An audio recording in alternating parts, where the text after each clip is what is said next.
Hey guys, welcome. We are so glad to have this time together. Welcome to lunch with St. Luke today as we continue our journey of following Jesus through Luke. In the last episode, we saw Jesus heal a leper, bring cleansing to his life, both physically and socially and spiritually.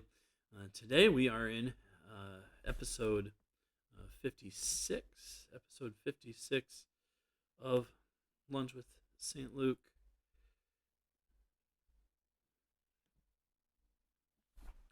And we are looking at Luke chapter 5, beginning in verse 17. On one of those days, while he was teaching, Pharisees and teachers of the law were sitting there, who had come from every village in Galilee and Judea, and also from Jerusalem. And the Lord's power to heal was in him. Just then some men came, carrying on a stretcher a man who was paralyzed. They tried to bring him in and set him down before him. Oh, can you picture that setting? That setting where you have these religious leaders, Pharisees who were those who believed not only in the law but also in the prophets and who followed the traditions of the elders. You had the teachers of the law, the scribes there, they're religious experts, all of these who kind of made the roots of rabbinic Judaism. All of these who, were kind of your middle class workers who sort of served as the example for the people.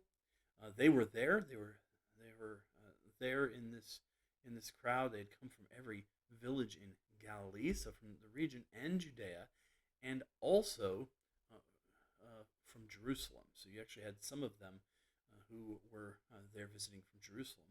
And the Lord's power to heal was in him.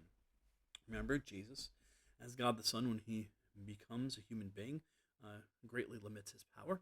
And he is intentionally and voluntarily greatly limits his power.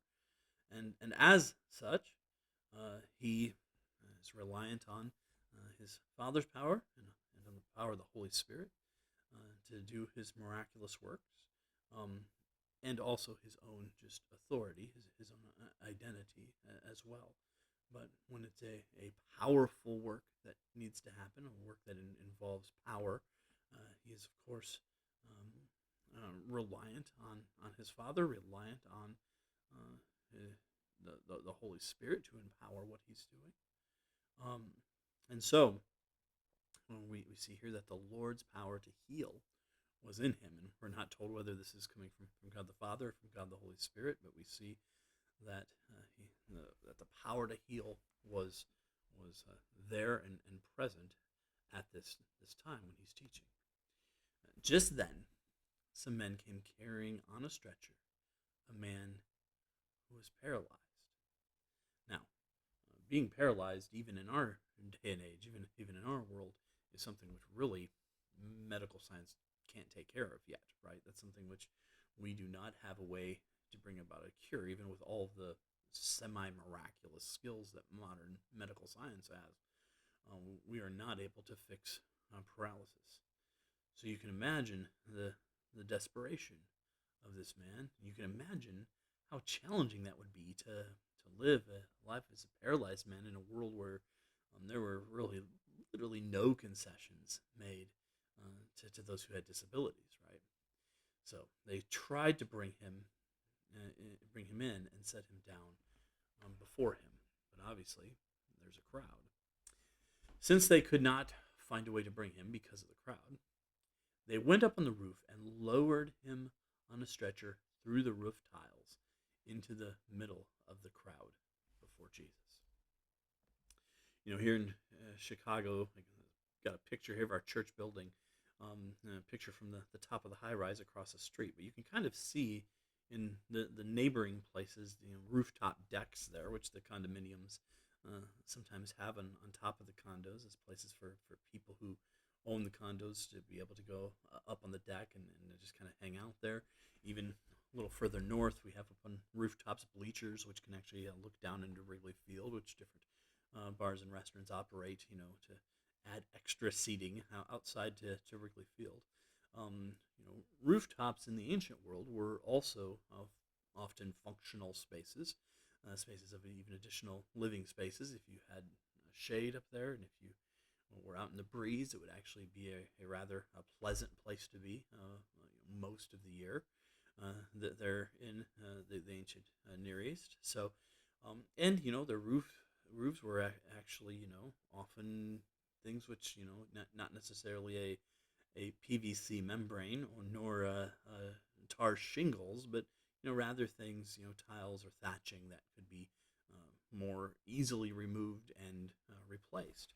So because of the crowd, these guys bring him up on the roof and lower him down in a stretcher through the roof tiles into the middle of the crowd before Jesus. What a beautiful thing for those friends to do. What an just wonderful, amazing amount of concern that they show for their friend.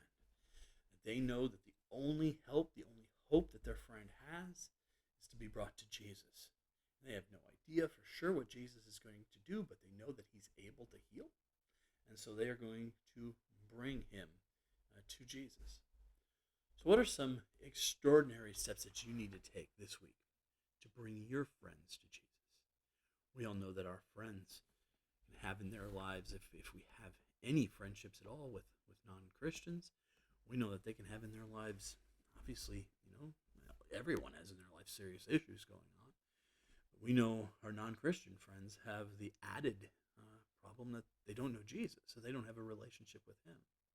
Oh, for us to have that same kind of zeal, that same kind of passion to bring our friends to Jesus, to recognize that the help that they need, whatever help it is that Jesus is going to choose to give them, that the help that they need is going to come from him, is going to come from Jesus. And my challenge for you today is to think about, what are some dramatic steps that you could take to really bring your friends into contact with Jesus. Maybe you'll involve digging through some roof tiles, but I want to challenge you to take that step to bring your friends to Jesus. Bring them first to Jesus through prayer, and then do what you can to bring them to Jesus, where they can hear his message, where they can receive help and healing he wants to bring to their life. The only hope for our friends is to be found in relationship with Jesus. Well, for us to be serious and passionate, like these guys, to bring our friends to Jesus as well. Well, hope you have a terrific week. It's been a blessing here to have this time with you, and keep following Jesus.